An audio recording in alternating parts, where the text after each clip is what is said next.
పెరుగు చట్నీ అండి.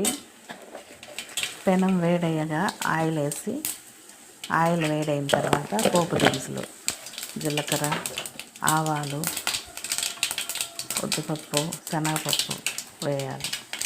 అవి చిట్టపట్లాడిన తర్వాత ఎర్రగడ్డ, ఇంకా ఆనియన్, పచ్చిమిర్చి, ఎండుమిరపకాయ, చిన్న పెరుగు ప్యాకెట్.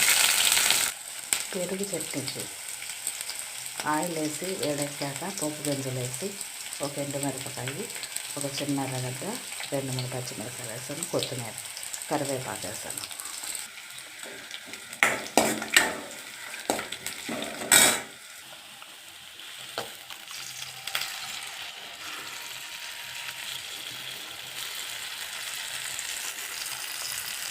ఒక చిన్నది 10 రూపీస్ వేసాను పెరుగు చట్నీ. ఇంతేనండి, ఆపేసుకోవడమే.